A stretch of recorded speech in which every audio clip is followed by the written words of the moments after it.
What is good, everybody? Welcome to this Monday Live edition of Dodgers Territory. Hope you had a great weekend. I am Alanna Rizzo. That is Clint Pasillas, who just hit 10,000 subscribers on his All Dodgers with Clint Pasillas channel. Congratulations to you, my friend. Good work. How about we do the same thing here? Like us, rate us 5 stars, subscribe to the Dodgers Territory podcast on Apple, on Spotify, wherever you get your podcasts. And of course, thanks for tuning in on YouTube. All right, Clint, let's get to it. The big ticket. Let's do it. Position players have officially reported, although many of them have already reported when pitchers and catchers had to report. Many were already there because that's just how it goes now. There's no such thing as showing up to spring training to get in shape. You better be in the best shape of your life. And most position players, if they're serious, take it seriously. And they show up when the pitchers and catchers report. So let's talk about that. Mookie Betts, Max Muncy, Kike is back. Appreciate Sportsnet LA for all the coverage.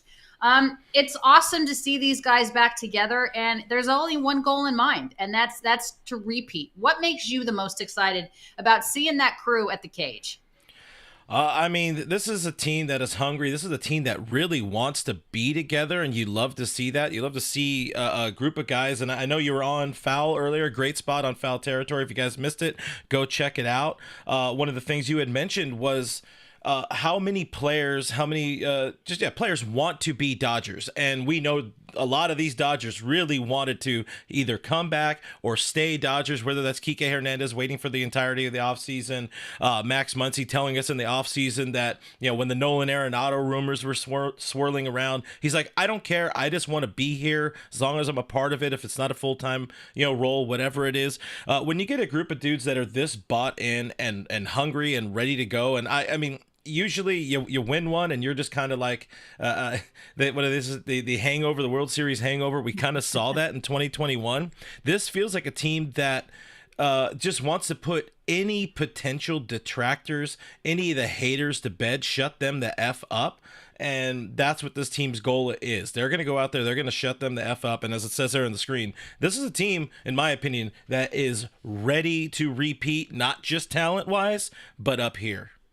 Yeah, no question about it. And this is a team, obviously, that Andrew Friedman, when he was on the show last week, said that despite the fact that they're World Series championships, there's still a humility about them, knowing how difficult it is to achieve what they just achieved. But they're buying into everything that is going on, and I love to see it. One of the biggest storylines, Clint, I think, so far coming out of camp, obviously, is let's everybody take a look at Roki Sasaki. But not for nothing, let's take a look at what Dustin May is doing. And just after a couple of times that he has thrown, he looks really good. Bill Plunkett with the Orange County Register sending us this video today. All eyes on Dustin May coming off of, an injury-prone offseason. Obviously, by the way, we found out it was, didn't you tell me it was salad that was the culprit of his esophagus issue? I mean, you never hear a donut causing an esophagus issue. So let's lay off the greens, Dustin. No more salads for you. But the point is, he looks good. The movement on his stuff looks good. Nasty. The stuff is coming out of his hand really good. So that's a good problem to have, right? Where do you fill him in? It says there on the screen, it's an embarrassment of pitches for this Dodger season, to steal a line from my friend DMac_LA. But my God, is it a good problem to have? When we were talking about somebody a couple years ago, Dustin May was this team's 4th, 5th starter. The injury bug has absolutely derailed, destroyed his career, along with the salad, where, again, Alanna, fully agree with you. You don't injure yourself with a donut. You can injure yourself apparently with a salad. A horrible thing that happened to Dustin May, by the way, and he showed Bill Plunkett and other guys, I think actually it might have been Jack Harris, the scar, the way they had to repair that. They had to go in from the stomach and go up. Nasty stuff, but he's back, he's healthy, and he is pitching for a spot in the starting rotation that we've talked a whole bunch about in recent weeks. Shohei Ohtani, Roki Sasaki, Yoshinobu Yamamoto. By the way, they also add Blake Snell to the mix. They still have Tyler Glasnow in there. Clayton Kershaw back. I don't really really know how you fit this puzzle together, and I don't know where Dustin May slots in when there's also Tony Gonsolin, 2022 All-Star, that is, in my opinion, the front runner to get that fifth starter spot coming out of spring training, presuming everybody's healthy. Difficult conversations, and just the way this puzzle pieces together, it's tough. It's tough. They don't have the box to kind of cheat and look at how the puzzle pieces fit together. I think that's okay though, because for whatever reason, it always works itself out, right? You go Yep. into the season. That's a very funny tagline there, embarrassment of pitches. I love that a lot. But you go into the season having seemingly so many arms, too many arms, if you will, but it always works out that you end up needing more because of injury or because of schedule or for whatever reason, lack of production or whatever the reason may be. All of the arms and then some that are not even going to make the opening day roster will be used in order to get back to where they want to be. In another chance to go to the World Series, of course, which is a disappointment if they don't with this roster and the offseason that they've had. Not only to go to the World Series, though, to repeat, which we know is unbelievably difficult. It hasn't been done in quite some time. So let's talk about this for a second. Bobby Miller, and I was reading an article that Sonia Chen, who does a great job covering the Dodgers, newly MLB.com reporter to the Dodgers beat, was talking about how Blake Snell and Bobby Miller have had quite the friendship. And it's almost as if Bobby Miller is being mentored by Blake Snell, even though Blake Snell's like, listen, I'm not a mentor. We're just friends. Like, we're friends, but their lockers are next to each other. Do you see Bobby Miller having a relatively large impact, forcing the issue for this team this year? It's funny. I just said all that stuff about Tony Gonsolin, Dustin May, but when you do look at Bobby Miller, sort of another one of the forgotten men, and it's really easy to forget about Dustin May. He's been gone for the better part of the last 4 seasons. So it's hard to see this team relying on him. However, Bobby Miller, this was somebody who was very much in the pitching picture for this team a season ago, had a god awful 2024. You can kind of attribute it to a shoulder issue that led to poor mechanics, but he says now he's back in spring training, took the offseason to kind of get that shoulder to stop barking, and from every report we're seeing, he looks good. The velocity is back on the fastball. The command is back on his pitches, and he is feeling good. And he is another one of those guys that is pitching for a role, pitching for an opportunity in that starting rotation. However, I should say I don't see a path for Bobby Miller outside of, like you said, these things sort themselves out. There's going to be injuries. There are going to be opportunities for Bobby Miller to pick up some innings, but for it to potentially be somebody who is, taking the ball every 5th or 6th day, yeah. I can't see that for Bobby Miller. Like, again, when you have all of those huge names, I mean, you have 5 aces. When Shohei Ohtani is healthy, hell, you could mix in Clayton Kershaw. I'll still call him an ace, even in his age 37 season or age 38 season. My God, I'm old. It's so much talent, and good for us. It's awesome. Clayton Kershaw turns 38, I believe, on March 19th. So his birthday's coming up in about a month and change, and he looks like he's going to be ahead of schedule. Looks like he might be pitching at the big league level, of course, in June. That's after the 60 days are up, and he'll be eligible to do so. You know what's going to be also insane in terms of the amount of starting arms? The media frenzy that is the Los Angeles Dodgers. Now, I remember when Kenta Maeda became a Los Angeles Dodger, it was already insane in terms of the attention that was there for Kenta with the Japanese media. They take this very seriously when there's a Japan-born player in the big leagues or in any professional sport. The Japanese media is all over. But how about this, Clint? Again, from Bill Plunkett, we appreciate the coverage. Media for Roki, Sasaki, and Yamamoto. The bullpen was insane. And I've been there when it was just Kenta. I was not there with the Dodgers on a daily basis when Shohei became a Los Angeles Dodger. And I certainly haven't been there for Yamamoto and now Roki Sasaki. But now, Clint, we have 3 Japanese-born pitchers, not even just Japanese-born pitchers, unbelievably talented. No disrespect to Kenta, but this is a whole other level of talent and expected production from Yamamoto, Shohei Ohtani, and obviously Roki Sasaki. And imagine just navigating that media frenzy if you are the American media or the Dodgers PR staff. Yeah, that again. I'll throw to this screen again. I mean, it was pretty nutty. Just being out in spring training, as you know beforehand. I haven't been there since they added Shohei Ohtani, and then Yamamoto. You've seen images like this. It has to be uncomfortable to try to get to the front of the line and try to get your questions in and all that. Thankfully, I got a pro. You get to shove your way in and not have any issues getting a word in edgewise with these people. But that's just the Dodgers now. Dave Roberts said over the weekend that this is the epicenter of baseball, and it's a bit much to say it, but where's the lie? The baseball world, if you watch baseball, if you have just a fringe interest in baseball, you are watching the Los Angeles Dodgers. Whether you hate the Los Angeles Dodgers and what we're doing.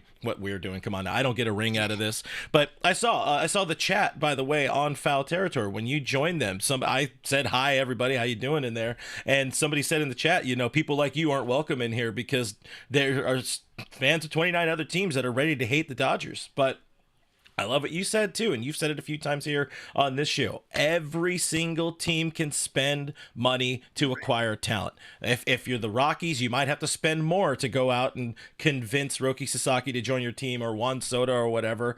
Get better, be better. The Dodgers said, we want to run it back. We're going to give ourselves the best opportunity by adding Roki Sasaki to that mix, by bringing in Blake Snell, a guy I don't think we talk enough about.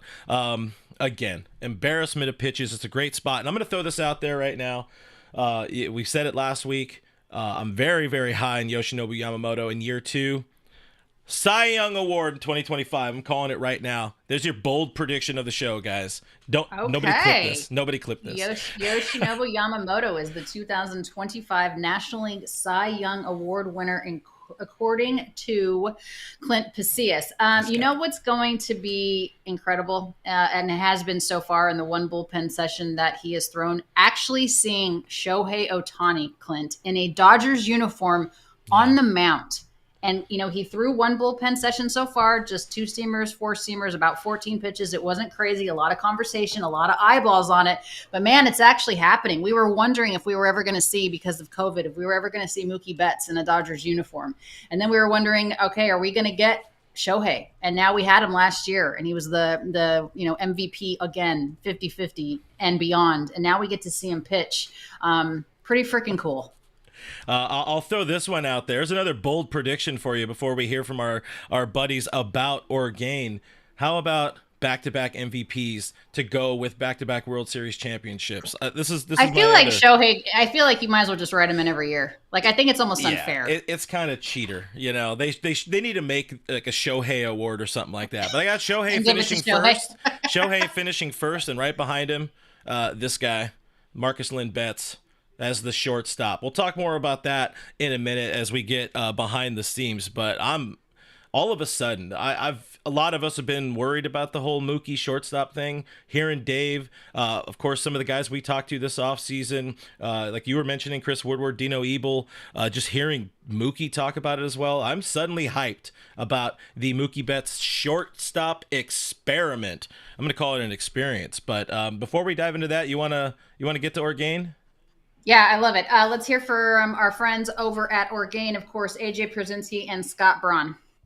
Hey, this episode is sponsored by Orgain. And AJ, I know as a former big leaguer, you care about what you put in your body, but don't you also care about what tastes good? Don't you want to get a little protein action that actually tastes good if you're going to have it every day? Absolutely. I had it today after my workout, Scott. It was great. I had chocolate, and vanilla and chocolate are my 2 favorites. I can't decide which one I like more, but I drink them after I work out. I worked out this morning, came right home, bam, 30 grams of protein through the Orgain. Perfect. And so what should you do? Order both. Their new 30-gram complete protein shakes offer protein-packed real nutrition designed to satisfy those cravings without any added sugar. There are no quick fixes when it comes to your health. If you want more protein, give Orgain 30-gram protein shakes a try. Head to Orgain.com/FOUL30. Use code FOUL30 for 30% off your order. That's the best offer that you're going to find. You have to use the code FOUL30 for 30% off.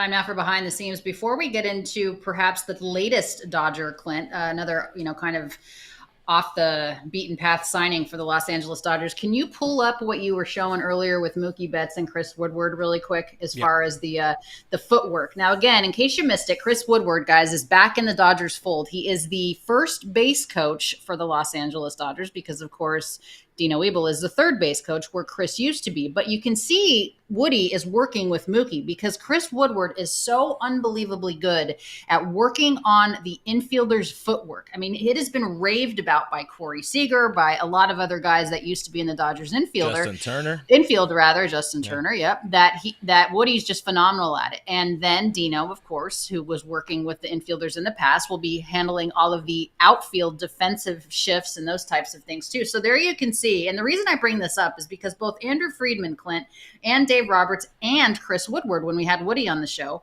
who was on vacation in Maui or in Hawaii and still took the time to be with us, talked about how much Mookie is taking this very seriously. And we're not surprised, right? Like Mookie's the best athlete on the planet, not just on the Dodgers, on the planet in terms of, baseball players. So you look at it and you know that it's important to him. You know that he did not like the defensive lapses, if you will, and not mental defensive lapses, because you can't deal with that as a manager, but just physical things that you have happen to you when you're not used to being in that position. I like Mookie Betts in right field. The roster construction does not allow for Mookie to be in right, so he's going to be the best shortstop that he can be, and he's already putting in the work. I just wanted to kind of discuss that too, because for a guy that has 2 World Series championships and multiple awards, 3. He could be a jerk. He could be Rafael Devers and say, hey, I'm a third baseman, I'm not moving, which happened, by the way. But Mookie's like, I will go wherever you want me to go. And I love that about him. Yeah, one of the things Mookie had said, amongst the many things, he had his kind of reluctant scrum with media early at Camelback Ranch, and he doesn't want any of that. He doesn't want to talk to people right now. He just wants to focus, and I love that. I love I'm calling it the Mookie Mamba mentality we're seeing. He doesn't care. 2024 is dead and gone. It doesn't matter what you did yesterday. It matters what you do today. And he understands how important it would be for this team if he can be at least a serviceable average, find a way to be an above average shortstop. How good of a win would that be for this front office if 5 years ago they traded for their star shortstop? And again, somebody who's going to finish second in MVP voting behind Shohei Ohtani this year. But what an addition that would be if he could be good. He would be arguably the best shortstop in baseball, and all he needs to do is be at least average at the position. And Dave told us, we heard it from everybody, it's not the glove, it's not getting to balls, it's the throws. And last offseason, entering spring training 2024, he spent that offseason getting good, learning second base. That was always the plan, and that is a very different throw. As you know, former Major League shortstop Alanna Rizzo, as you know, that throw at shortstop is a lot different. Those angles, everything you need to do to kind of get lower. Ask Gavin Lux, right? Yeah, ask exactly. Gavin Lux. Ask anybody that's had to play multiple infield positions how different the throws are from second to short. Mm-hmm. Give Mookie that offseason like we just gave him. Give him that full offseason to focus on that position, and good things are going to happen for the Dodgers in 2025.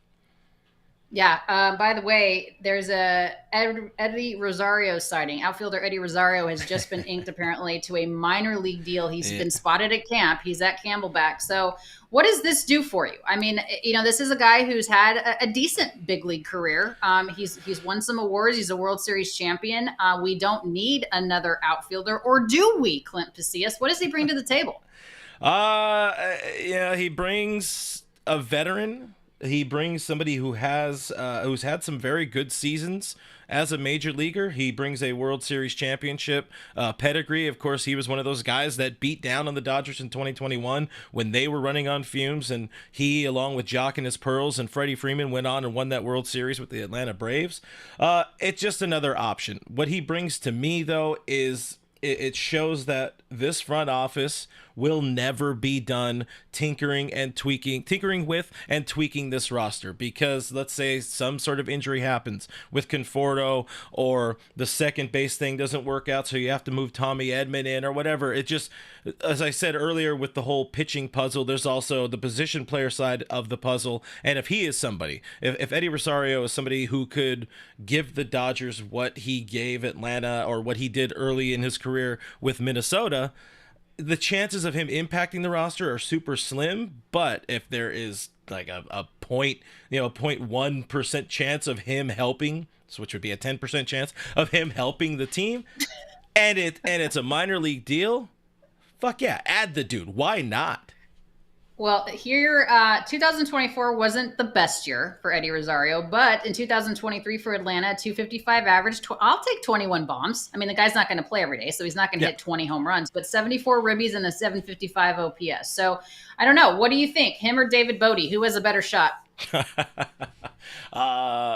Maybe Bodie, just because he can play the infield, he can play third base, and I think that means a little bit more to this club, where, beyond Max Muncy, it's kind of, going to be Miguel Rojas, who should be backing up at shortstop and second base and all of that. So having a little bit more infield depth, I think, goes further, or at least right side infield depth, or left side infield depth goes a little bit further than another outfielder.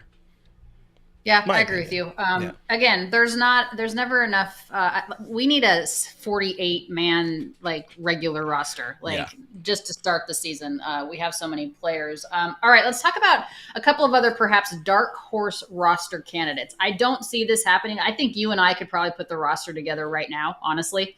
Opening day roster of the opening 26. But where are we at in your mind with Dalton Rushing? This is a guy that you've brought up a lot in terms of the development at the plate, wants to focus on that. He's been taking ground balls at first base. Are we talking a position change here? Where are you at with him? So Dalton Rushing, and I had a screen, I was going to put it up, but I didn't load it up, so we'll just talk about it instead. But Dalton Rushing is one of those guys where he is arguably the catcher of the future. The problem is they locked up Will Smith to a 10-year deal. I don't know if it's a problem, but they moved Dalton Rushing to the outfield last year to kind of add some positional versatility and a path to him getting playing time at the big league level. Dave Roberts said that he's going to be working on his, or at least the front office said, Dodgers say he's going to be working on his development behind the plate this spring. So you'll probably see him catching a good amount of games here during the spring, because Will Smith is a little behind schedule with an ankle issue. We're hoping he's ready for opening day, but to get Dalton Rushing kind of in the mix, maybe an heir apparent to Austin Barnes as a catcher 1A, 1B instead of more of a traditional catcher. But if you're able to get Dalton Rushing as somebody who can play some first, play some left field, kind of move around the diamond, that just helps the Dodgers. As we all know, I mean, to have a Kike that you could let catch, somebody like that with Dalton Rushing, that's going to go a long way, because they say the bat will play, the discipline is there. They might just have him focusing a lot on the infield rather than the outfield, which is fine. You got to develop him as a catcher to really maintain that value. But man, are these just these are such first world problems for the Dodgers. It's honestly, this is what we're talking about on February 17th, because we don't have problems. You know what I mean? Yeah. Right now, this team does not have problems. But just to make sure everyone understands what we're talking about, Fabian Ardaya does a great job with The Athletic covering the team. The Dodgers want Dalton Rushing to focus on his development behind the plate. That's exactly what Clint just said. He's also taking ground balls at first base. With the day's workout complete, Dave Roberts said this week it's TBD how much outfield work he'll get after playing some left field last year. So that's kind of where they are at as of yesterday with the whole Dalton Rushing experience. So we'll see. Again, good problem to have. We are very fortunate to be fans of the team that we are fans of. Let's talk about some pups. Let's go to Last Licks. Let's do it.